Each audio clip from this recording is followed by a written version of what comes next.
வணக்கம். நாம இன்னைக்கு ரொம்பவே ஒரு சுவாரஸ்யமான, அதே சமயம் ஆழமான ஒரு விஷயத்த அலசப் போறோம். இந்த ஆழமான அலசலுக்கு உங்கள வரவேற்கிறேன். கண்டிப்பா. இன்னைக்கு நாம பேசப் போற டாபிக் ஆன்மீகமும் அறிவியலும் சந்திக்கிற ஒரு புள்ளி அப்படின்னு சொல்லலாம். ஆமா, வெளியில எவ்வளவோ விஷயங்கள நம்ம தேடி ஓடிட்டு இருக்கோம். உணவா இருக்கட்டும், இல்ல மருத்துவமனையா இருக்கட்டும். ஆனா, நமக்குள்ளேயே இருக்கிற ஒரு மர்மமான ஆற்றல தேடுற வாய்ப்பு இன்னைக்கு நமக்கு கிடைச்சிருக்கு. ஆக்சுவலா இது வெறும் தத்துவம் கிடையாது. நம்ம அன்றாட வாழ்க்கையில நாம ஃபேஸ் பண்ற பயம், அப்புறம் குழப்பங்கள், இதுக்கெல்லாம் ஒரு நிரந்தர தீர்வா இது இருக்கும். கரெக்ட். இன்னைக்கு நம்ம பார்க்க போற மூலப்பொருள் பிரபஞ்ச தியான மையம், அதாவது ஜேஓசி வெளியிட்டுள்ள ஒரு விரிவான தியான வகுப்பு உரை. இதுல மூலாதார சக்கரம் பத்தின ஒரு பெரிய ஆன்மீக அறிவியலை ரொம்ப தெளிவா சொல்லியிருக்காங்க. எந்த விதமான சார்பும் இல்லாம இதுல இருக்கிற விஷயங்களை அப்படியே நாம அலச போறோம். ஆமா, இதுல ரொம்ப நுட்பமான பல விஷயங்கள் இருக்கு. மூலாதாரம் பத்தி பார்க்கறதுக்கு முன்னாடி முதல்ல ஒரு அடிப்படையான கேள்வியை நாம அணுகணும். அதாவது அறிவை நாம எப்படி பெறுறோம் அப்படிங்கிறது தான் அது. சரி, இத நம்ம கொஞ்சம் விரிவாவே பார்ப்போம்.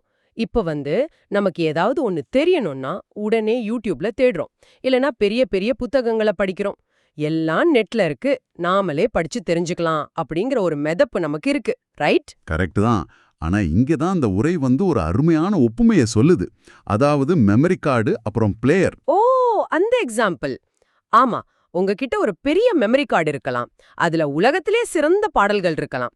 ஆனா அந்த கார்டை சும்மா கையில வச்சுக்கிட்டு இருந்தா பாட்டு கேட்டுருமா? கண்டிப்பா கேட்காது. அந்த டிஜிட்டல் தகவல்களை வாசிச்சு ஒளியா மாத்த ஒரு பிளேயர் வேணும். புத்தகங்கள் அப்புறம் யூடியூப் வீடியோக்கள் எல்லாமே வெறும் சூத்திரங்கள் தான். அறிவை உயிர்ப்பிக்க வைக்கிற ஆக்டிவான பிளேயர் தான் வாழும் குரு, அதாவது லிவிங் மாஸ்டர் அப்படின்னு இந்த உரைப்பதிவு செய்யுது. ஒரு நிமிஷம், இங்க எனக்கு ஒரு கேள்வி வருது. எனக்கு தான் எல்லாம் படிக்கிற அறிவு இருக்கு. அப்போ நான் ஏன் நேரடியாவே கத்துக்க கூடாது? எதுக்கு எனக்கு ஒரு பிளேயர் வேணும்? என்னன்னா, ஆன்மீகம் அப்படிங்கிறது வெறும் தகவல்களை மனப்பாடம் பண்ற விஷயம் கிடையாது. அது ஒரு ஆற்றல் பரிமாற்றம். அதான் டிரான்ஸ்மிஷன் ஆஃப் ஸ்டேட் அப்படின்னு சொல்றாங்க. ஓ, இது ஒரு எனர்ஜி டிரான்ஸ்மிஷன் மாதிரி. ஆமா, இன்னொரு முக்கியமான விஷயம் இருக்கு. இந்த பிரபஞ்சத்துக்குன்னு ஒரு விதி இருக்கு. எல்லா ரகசியங்களையும் எல்லா காலத்திலையும் எல்லார்கிட்டயும் சொல்லிட முடியாது. யாருக்கு எப்போ யார் மூலமா இத சொல்லணும் அப்படிங்கிற ஒரு தர்க்கம் பிரபஞ்சத்துல இருக்கு. வாவ்! அப்போ இந்த அறிவு இவ்ளோ பாதுகாப்பா கடத்தப்படுதுன்னா, கண்டிப்பா இது ரொம்ப பவர்ஃபுல்லான ஒரு விஷயமா தான் இருக்கணும். இங்க தான் விஷயம் ரொம்ப இன்ட்ரெஸ்டிங்கா போகுது. கண்டிப்பா. இப்போ நாம மூலாதாரத்தோட அடிப்படை அடையாளத்துக்கு வருவோம். ஆமா, மூலாதார சக்கரம் அப்படிங்கிறது 4 இதழ்கள் கொண்ட ஒரு மலர். அதோட தத்துவம் மண் அப்படின்னு இந்த உரை சொல்லுது. இது ஓரளவுக்கு புரியுது. மண் நம்ம பேஸ். ஆனா மூலாதாரத்துக்கு ஏன் சிவப்பு நிறம் கொடுத்திருக்காங்க அப்படிங்கிறது தான் எனக்கு ரொம்ப ஆச்சரியமா இருந்துச்சு. ஆக்சுவலா இதுல ஒரு பெரிய அறிவியல் இருக்கு. அதானே, உலகத்துல அமைதிக்கு வெள்ளை இருக்கு, இயற்கைக்கு பச்சை இருக்கு. ஆனா சிவப்பு அப்படிங்கிறது நம்ம டிராஃபிக் சிக்னல்ல பாக்குறோம், தீயணைப்பு வண்டியில பாக்குறோம், மருத்துவமனையில கூட எமர்ஜென்சிக்கு சிவப்பு தான். கரெக்ட். இப்ப சயின்ஸ் படி பார்த்தோம்னா, ஒளியோட நிறங்கள்ல மத்த எல்லா நிறங்களை விட ரொம்ப தூரம் பயணிக்கக்கூடிய திறன் சிவப்பு நிறத்துக்கு மட்டும்தான் இருக்கு. ஓ, அதனாலதான் சிக்னல்ல சிவப்பை யூஸ் பண்றாங்களா? ஆமா, பனிலையும் இருட்லையும் கூட சிவப்பு நிறம் சிதறாம நேரா போகும். இது அப்படியே லேசர் டெக்னாலஜியோட பொருத்தி பாருங்க. லேசரும் சிவப்பு நிறம் தான். வாவ்! லேசர் வெறும் தூரத்தை அளக்க மட்டும் பயன்படுறது இல்லையே, ரொம்ப ஸ்ட்ராங்கான இரும்ப வெட்ட கூட லேசர் யூஸ் பண்றாங்க, ரைட்? எக்ஸாக்ட்லி. கண் மருத்துவத்துல கூட கருவழிய தொடாமலே அறுவை சிகிச்சை செய்ய லேசர் பயன்படுது. அந்த அளவுக்கு அதுல அபாரமான ஒரு ஆற்றல் இருக்கு. தொட்டு பார்க்காமலே ஒரு பொருளை உருமாத்துற சக்தி லேசருக்கு இருக்கு. அப்போ அதே மாதிரி ஒரு ஆற்றல் தான் மூலாதாரத்துக்கும் இருக்குன்னு சொல்றீங்களா? ஆமா, ஒரு மனிதனோட ஒட்டுமொத்த இயல்பையே மாத்தி அமைக்கிற சக்தி அங்க இருக்கு.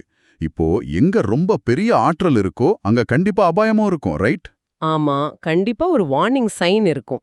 அந்த வார்னிங் சைன் தான் சிவப்பு நிறம். இது ஒரு அபாயகரமான சக்தி. இத விளையாட்டுத்தனமா கையாளக்கூடாதுன்னு அப்படிங்கறத குறிக்க தான் மூலாதாரத்துக்கு சிவப்பு நிறம் கொடுத்திருக்காங்க. ஓ, அதனாலதான் மூலாதாரத்தை எழுப்ப நினைக்கிறவங்க சிவப்பு கயிறு கட்டுறது, சிவப்பு ஆடை அணியறது எல்லாம் பண்றாங்களா? கரெக்ட். இது சக்தியோட தன்மை, பெண் தன்மைன்னு சொல்லலாம். இங்கதான் எனக்கு ஒரு சின்ன முரண்பாடு தோணுது. நாம எப்பவுமே என்ன நினைக்கிறோம்னா, நெற்றியில இருக்கிற ஆக்ஞா சக்கரம், அதாவது நெற்றிக்கண் தான் எல்லாவற்றையும் கண்ட்ரோல் பண்ற ஸ்விட்ச்னு நினைக்கிறோம். அதனாலதான் நெற்றியில சிவப்பு பொட்டு வைக்கிறோம். மூலாதாரம் அவ்ளோ முக்கியம்னா நாம ஏன் நெற்றியில குறியா இருக்கோம்? இது ரொம்ப ஒரு முக்கியமான கேள்வி. இதுக்கு பதில் தெரியணும்னா நம்ம கொஞ்சம் பயாலஜி, அதாவது உயிரியல் பக்கம் போகணும். ஓகே, பயாலஜிக்கும் இதுக்கும் என்ன சம்பந்தம்? நாம ஸ்கூல்ல படிச்சிருப்போம், கோடிக்கணக்கான விந்தணுக்கள் ஒரு ரேஸ்ல நீந்தி போய் எந்த விந்தணு ரொம்ப வேகமா போகுதோ அதுதான் கருமுட்டைய தொலைச்சுக்கிட்டு உள்ள போகும்னு. ஆமா, நம்ம எல்லாருக்கும் அதானே தெரியும். முந்தி செல்ற விந்தனுக்கு தான் முதல் பரிசு. ஆனா நவீன அறிவியல் என்ன சொல்லுதுன்னா அது அப்படி நடக்கிறதில்ல. வேகமா நீந்தி வர்ற விந்தணு முட்டைய தொலைக்கிறதே கிடையாது. ஒரு நிமிஷம், நிஜமாவா சொல்றீங்க? அப்போ விந்தணு உள்ள எப்படி போகுது? அங்க அமைதியா காத்துக்கிட்டு இருக்கிற அந்த கருமுட்டை தான் எந்த விந்தணுவை உள்ள அனுமதிக்கணும் அப்படின்னு முடிவு பண்ணுது. கருமுட்டை தான் மாஸ்டர். வாவ், இது எனக்கு சுத்தமா தெரியாது. அப்போ ஆக்டிவா இருக்கிற விந்தணு கிட்ட என்ன பவரும் இல்லையா? கிடையாது. இதே தத்துவத்தை தான் ஆன்மீகத்திலையும் சொல்றாங்க. இப்போ ஆக்ஞா சக்கரத்தை சிவன், அதாவது விந்தணுனும், மூலாதாரத்தை சக்தி, அதாவது கருமுட்டைன்னு வச்சுக்குவோம். ஓ, இப்ப புரியுது. ஆக்ஞா சக்கரம் தன்னிச்சையா எதையும் முடிவு பண்றதில்ல. எக்ஸாக்ட்லி. மூலாதாரம் அனுமதி கொடுக்காம ஆக்ஞா சக்கரம் ஓபன் ஆகாது. சக்தி இல்லாம சிவன் இல்ல அப்படிங்கிறதுக்கான உண்மையான அறிவியல் விளக்கம் இதுதான். அப்போ நான் நேரடியா ஆக்ஞாவை மட்டும் ஃபோக்கஸ் பண்ணி தியானம் பண்ணா என்ன ஆகும்? அது உள்ள தாழ்பால் போட்ட கதவை நீங்க வெளியில இருந்து முட்டி திறக்க முயற்சி பண்ற மாதிரி. கதவு திறக்காது, தலைவலி தான் வரும், மயக்கம் தான் வரும். ஆமா, நிறைய பேர் முறையான பயிற்சி இல்லாம தியானம் பண்ணி தலைவலி வருதுன்னு சொல்றத கேள்விப்பட்டிருக்கேன். அப்போ நெற்றில வைக்கிற அந்த சிவப்பு பொட்டு மூலாதாரத்தை தூண்டுறதுக்கான ஒரு ரிமோட் கண்ட்ரோல் மாதிரி செயல்படுதா? கரெக்ட். உங்க மூலாதாரம், அதாவது உங்களோட பேஸ் எவ்வளோ ஸ்ட்ராங்கா இருக்கோ அவ்வளோ பாதுகாப்பா நீங்க மேல போக முடியும். பேஸ் வீக்கா இருந்தா சிஸ்டம் கிராஷ் ஆயிடும். ரொம்ப தெளிவா இருக்கு. சரி, இதெல்லாம் சயின்ஸ், ஆன்மீகம். ஆனா இத கேட்டுட்டு இருக்கிறவங்களுக்கு ஒரு கேள்வி வரும். சோ இதெல்லாம் நம்ம வாழ்க்கைக்கு என்ன சொல்ல வருது? என்னோட மூலாதாரம் திறந்திருக்கா மூடி இருக்கான்னு நான் எப்படி தெரிஞ்சுக்கிறது? அதை ரொம்ப ஈஸியா கண்டுபிடிக்கலாம். மூலாதாரம் மூடி இருந்தாதான் நம்ம வாழ்க்கையில பல பிரச்சனைகள் வருதுன்னு இந்த உரை ரொம்ப அழகா விளக்குது. அப்படியா? மூலாதாரத்தை ஓபன் பண்ணா பிரச்சனை வரும்னு தானே நிறைய பேர் பயப்படுறாங்க. அது ஒரு தவறான புரிதல்.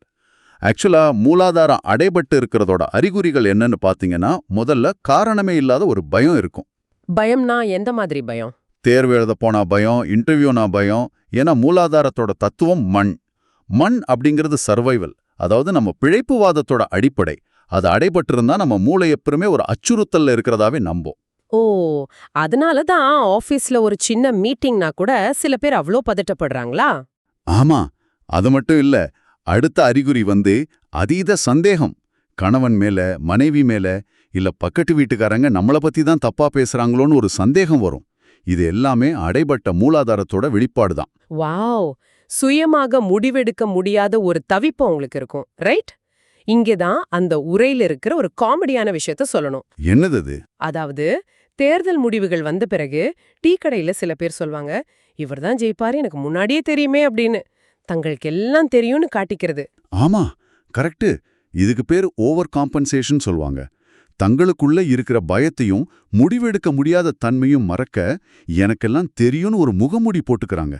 இது மூலாதாரம் அடைபட்டு இருக்கிறதோட உச்சக்கட்ட அறிகுறி. உள்ள பயம், ஆனா வெளியில ஒரு வீராப்பு. சரி, அப்போ மூலாதாரம் திறந்திருக்கிறவங்களோட அறிகுறி எப்படி இருக்கும்? அவங்களுக்கு பயமே இருக்காதா? பயம் இருக்காதுன்னு சொல்ல முடியாது. ஆனா அந்த பயத்தை எதிர்கொள்ற தைரியம் இருக்கும். தெளிவான ஒரு முடிவெடுக்க முடியும். மத்தவங்க சொல்றத கேட்டு எது சரின்னு பார்த்து அவங்களால செயல்பட முடியும். ஓ, ஒரு நிதானம் இருக்கும்னு சொல்றீங்க. ஆமா, இத உரையில ரொம்ப அழகா சொல்றாங்க. அதிகாலை நேரத்துல சூரியன் உதிக்கும்போது வானம் என்ன கலர்ல இருக்கும்? செக்க செவேல்னு சிவப்பு நிறத்துல இருக்கும். கரெக்ட். அந்த சிவப்பு நிற ஒளி எப்படி நைட்டு ஃபுல்லா இருந்த இருட்ட போக்குதோ அதே மாதிரி மூலாதாரத்தோட ஆற்றல் பயம் அப்படிங்கிற இருட்ட போக்கிடும். வாவ், ரொம்ப அருமையான ஒரு விளக்கம். ஞானம் அடையறது மட்டும் ஆன்மீகம் கிடையாது. அன்றாட வாழ்க்கைய பயம் இல்லாம தெளிவா வாழ்றதும் ஒரு வகையான ஞானம்தான். கண்டிப்பா. எந்த குழப்பமும் இல்லாம வாழ்க்கையை எதிர்கொள்றது தான் திறந்த மூலாதாரத்தோட அடையாளம். நாம இந்த ஆழமான அலசல்ல நிறைய விஷயங்களை கவர் பண்ணிட்டோம். ஒரு MP3 பிளேயர்ல ஆரம்பிச்சு லேசர் சயின்ஸ், அப்புறம் விந்தணு முட்டை, கடைசியா நம்ம அன்றாட வாழ்க்கையோட பயங்கள் வரைக்கும் பார்த்திருக்கோம். ஆமா, மூலாதாரம் அப்படிங்கிறது நம்ம உடல், மனம், அப்புறம் நம்மளோட உணர்வுகள்னு எல்லாத்தையும் இணைக்கிற ஒரு மாபெரும் சக்கரம். இது வெறும் தியரி கிடையாது, நம்ம வாழ்க்கையோட ரிமோட் கண்ட்ரோல். கண்டிப்பா. இப்போ இதை கேட்டுட்டு இருக்கிறவங்களுக்கு விடைபெறதுக்கு முன்னாடி ஒரு சின்ன சிந்தனைய வைக்க விரும்புறேன். சொல்லுங்க. நாம பார்த்தோம், கருமுட்டை தான் எந்த விந்தணு உள்ள வரணும்னு தேர்ந்தெடுக்குது. அதே மாதிரி மூலாதாரம் தான் ஆக்யாவை துறக்க அனுமதிக்குது. அப்படி என்றால் கொஞ்சம் யோசிச்சு பாருங்க. நீங்க உங்க அன்றாட வாழ்க்கையில எடுக்கிற பகுத்தறிவு மற்றும் லாஜிக்கலான முடிவுகள் பலவும் உண்மையிலேயே உங்க மூளை எடுத்த முடிவா?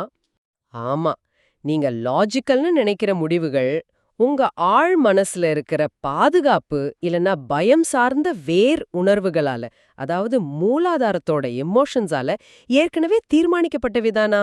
ஆக்சுவலா நம்ம மூளை எடுக்கிற முடிவுகளை நம்ம மூலாதாரம் தான் பின்னாடி இருந்து இயக்குதான்னு யோசிக்க வேண்டிய விஷயம் இது. கண்டிப்பா. உங்க வாழ்க்கையோட டிரைவிங் சீட்ல உண்மையிலே யார் உட்கார்ந்திருக்காங்க? சிந்திச்சு பாருங்க. இந்த ஆழமான தேடல்ல நீங்களும் எங்க கூட இணைஞ்சதுக்கு ரொம்ப நன்றி. நன்றி. மீண்டும் இதுபோல ஒரு சுவாரஸ்யமான ஆழமான அலசலோட உங்களை சந்திக்கிறோம். அது வரைக்கும் உங்களுக்குள்ள இருக்கிற அந்த அடிப்படை ஆற்றலை உணரத் தொடங்குங்க. வணக்கம்.